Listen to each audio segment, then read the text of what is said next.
Ladies and gentlemen, imagine driving down the street and suddenly deciding to take a detour into a lake.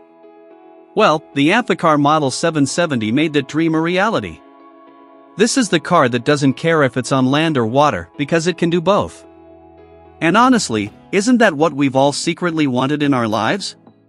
The freedom to escape traffic on the road by, well, driving straight into it. But before we dive into the amphibious fun, let me remind you, if you like crazy ideas, cool vehicles, and the kind of absurd innovation that makes you think, I wish I had thought of that, hit that subscribe button right now. You don't want to miss the next awesome creation we explore. Now, back to the Amphicar, the brainchild of German engineer Hans Trippel. Launched in 1961, this car was not just a car. It was a vision. And that vision was, let's put a car engine on a boat and see if it floats. The 770 in its name tells you everything you need to know about its abilities: 7 miles per hour on water and 70 miles per hour on land. Yeah, it's like they just slapped two completely different worlds together and said, why not? Now, let's talk design. The Amphicar Model 770 looks like a regular 1960s car, until you realize it's got propellers in the back. It's like someone took the all-purpose idea a little too seriously. Instead of just a body of steel, they went all in with waterproofing techniques, sealed body, rubber-sealed doors. Basically, this thing was built like a luxury car for the ocean.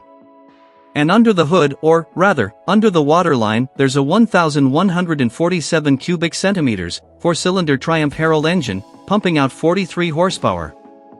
Sure, it's not winning any races, but it's enough to drive you at 70 miles per hour on land and cruise at 7 miles per hour on water. You're not going to break any speed records, but you'll be able to leave your friends in the dust if those friends happen to be in boats. Speaking of steering, you won't be juggling two sets of controls like some amateur captain. The Amphicar had a brilliant solution: the front wheels, which handle steering on land, do the same thing in the water, only they become rudders. So, no need to swap between a wheel and a tiller. Just imagine being the person who says, yeah, I steer with my wheels on land and water. That's a power move right there. Performance-wise, the Amphicar Model 770 is not a speed demon.